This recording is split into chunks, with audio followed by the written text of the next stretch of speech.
folks. Thanks for joining us for another episode of Don't Dwell on It. We're super excited to have you on board today.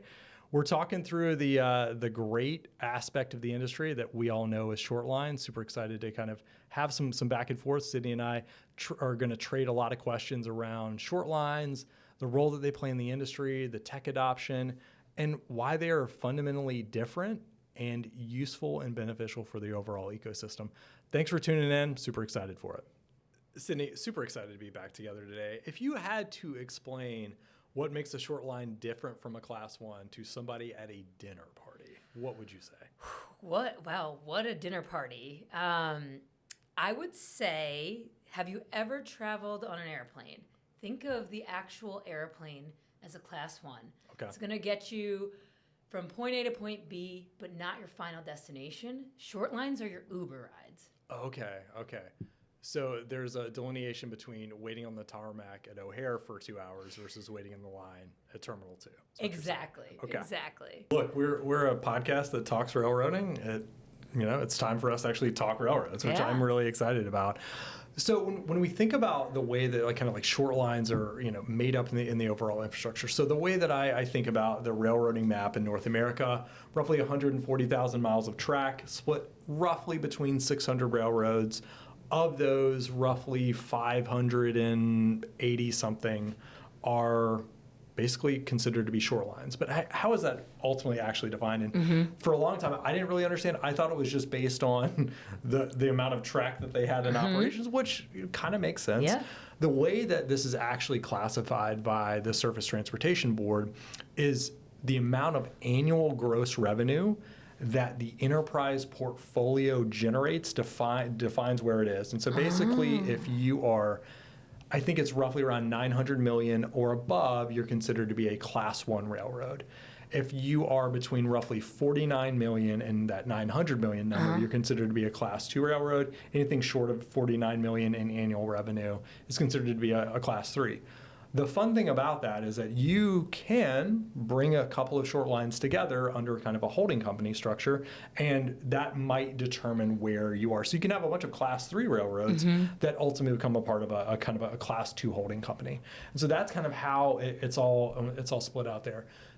The annualized revenue number tends to be a good proxy for typically how much volume you're producing, because in aggregate on any given day, generally prices are fairly even amongst those three bands, and maybe even is not the right word, but they're generally in respectable fashions, right? So I think it's generally a good proxy for how much volume they are handling across however many miles that you can effectively travel on that track infrastructure. So that's typically how we think about it, how it's broken out. So Harris, that's a good rundown of just high level how to think about short lines. But going a little bit deeper, since we are a technology company and we love talking about how tech and railroading intersect. Love it. How would you say the short line perspective is when it comes to technology, adoption? How does that maybe differ from class ones in general? It's funny that you mentioned that up, because I think historically, short lines and even smaller companies that operate within the freight rail space have typically not been thought of as being the leaders in tech adoption. That's actually pivoted in 2025, and I was surprised as we're kind of preparing for the podcast, how even my perspective changed. So historically, the way that we've thought about technology is it tends to be what you can see and feel and touch, and typically, the more technology that is available in an organization typically is associated with the amount of revenue that they're bringing in, and so that typically that ability to offer that technology accrues at a higher rate to a larger organization. What's been really interesting is that some of the newer startups and technology offerings, especially autonomous rail cars from Parallel or Intramotive, they're actually getting their pilots and their starts typically on short lines. And what's been really interesting about that is that, in aggregate, do we think the risk profile is really any different? Probably not. Tracks, autonomous cars, right? But what has been interesting is that it seems to me, there's oftentimes a stronger will to win, and that will to win or that will to innovate is much higher because there continues to be this very good entrepreneurial spirit within the short line arena. From a more like technology basis, when we think about B2B software, or we think about interfaces, what it's also been really interesting to think of is that has also been kind of the area of opportunity for net new either operating systems or AI assistants to kind of emerge. And we've definitely seen a lot of that actually happening in that space as well. Again, why is that? There is a stronger desire to be creative and to pursue a differentiated value than I think what historically a class 1 would do.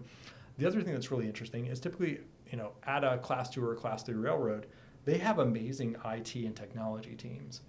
The challenge with that is they typically don't have the budget to be able to build a lot of things internally. So there isn't this natural bias of, oh, that's an interesting idea, we should just build it in-house. And that is 100% a very big belief at the class 1 industries, is that they're very large enterprises. They have a massive outlay in their CapEx expenditures every single year to devote to technology.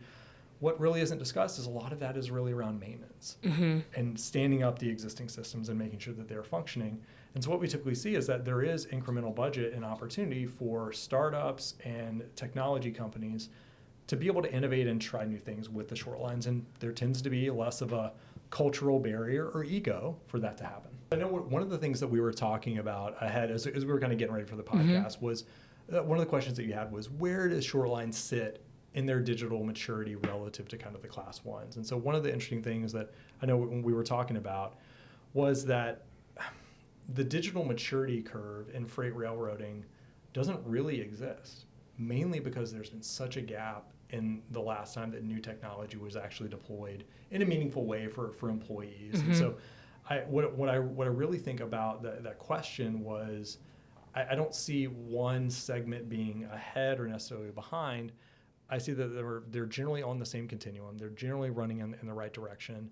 And I think that some of the class 1 technology that we see really around like wayside portals or detectors or telematics, those things are naturally going to accrue to the short lines. And I think there will be some really interesting joint investment opportunity that de-risk elements of railroad operations from a safety standpoint, but I think are also going to improve the overall downstream customer experience. The challenge we're going to see is that those data silos, the fragmentation of how that data needs to crosswalk between organizations and different databases, that's really going to be the interesting the problem that needs to be solved. So Harris, as always, I love the hot gossip and the drama. You do.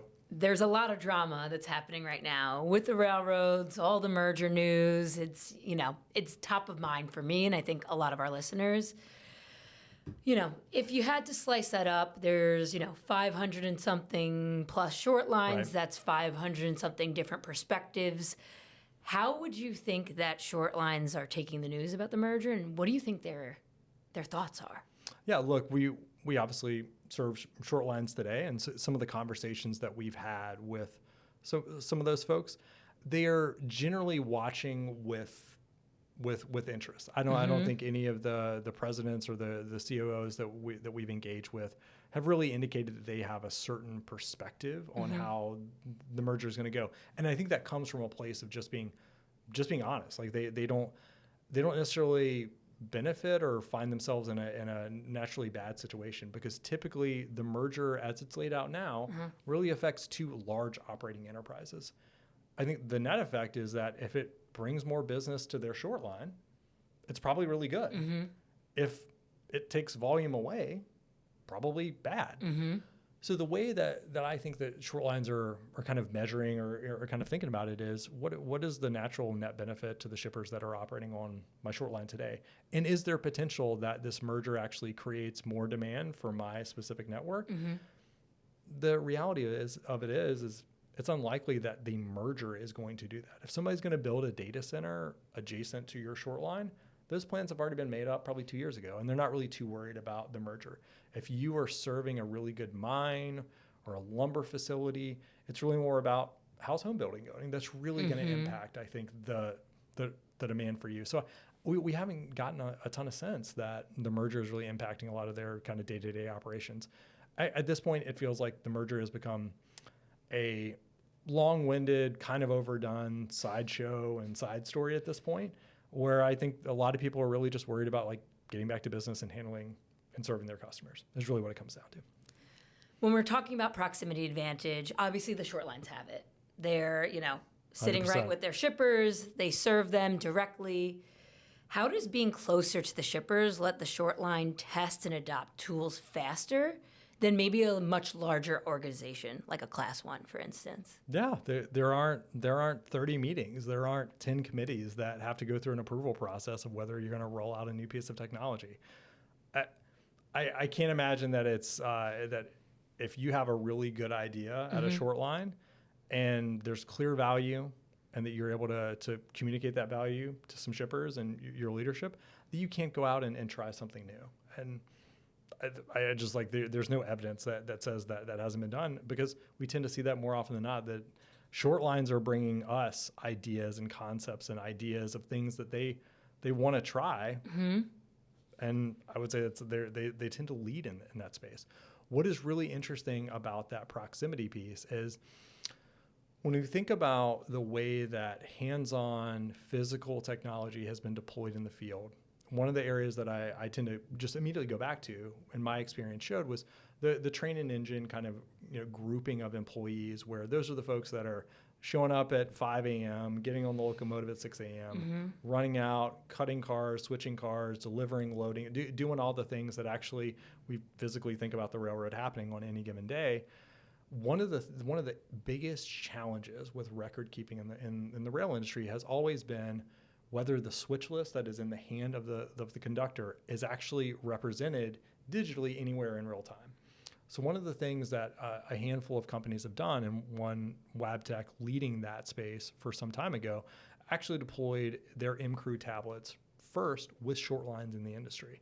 Those tablets were eventually kind of adopted in either directly or a different form for the class 1s, but that was the first time where a move was happening actually physically in the field and then digitally updated on a tablet that was rugged and able to handle kind of the outdoor conditions.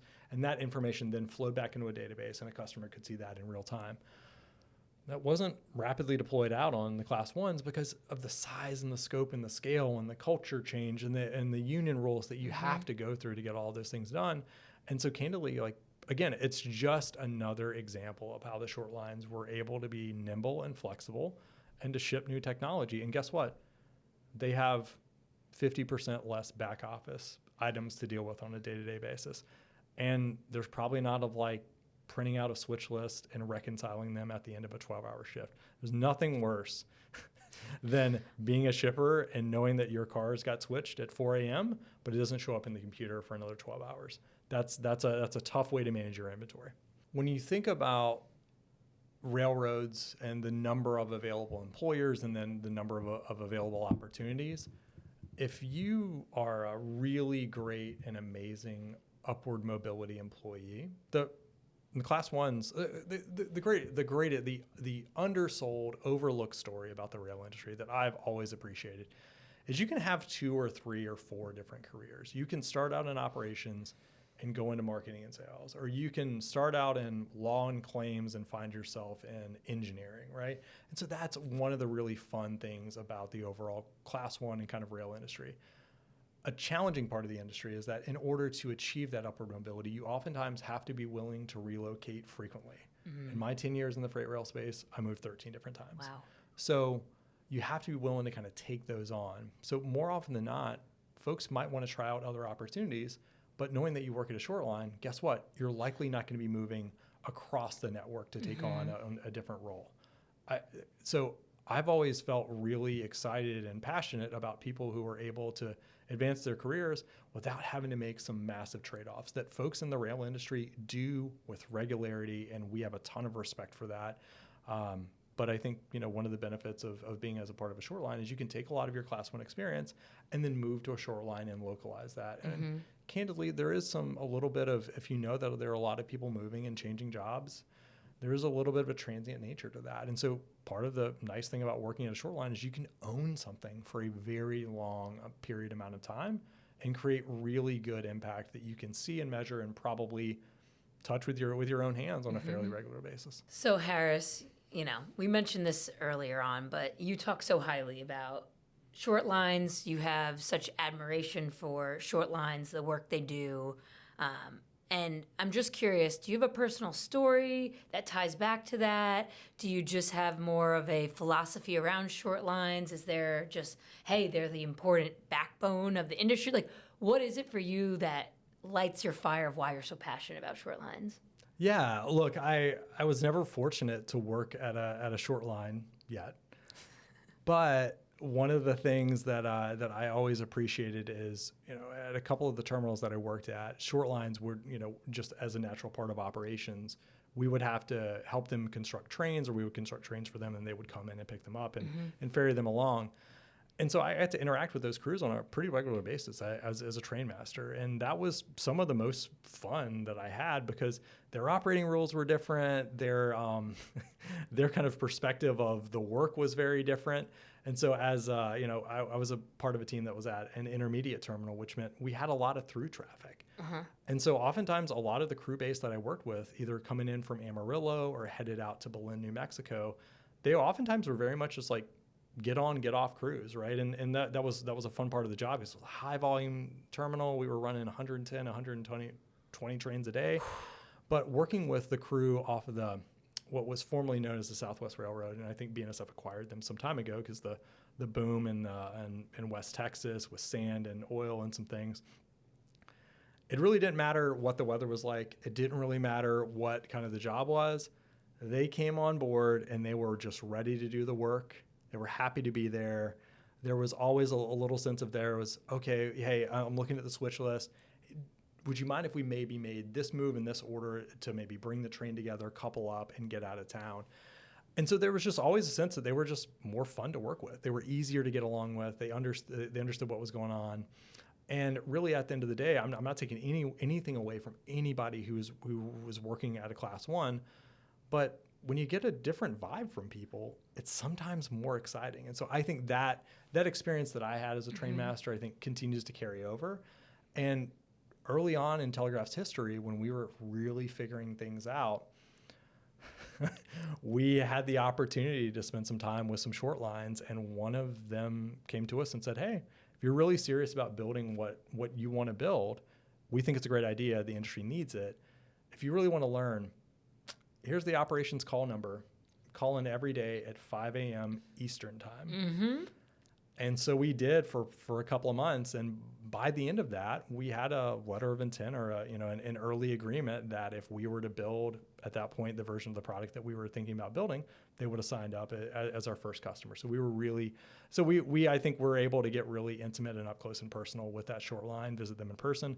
And that was just a really kind of, it's always been a really fun story when I think about the origin of Telegraph. Boss Harris, being close to the customer matters more for tech adoption than having a bigger budget.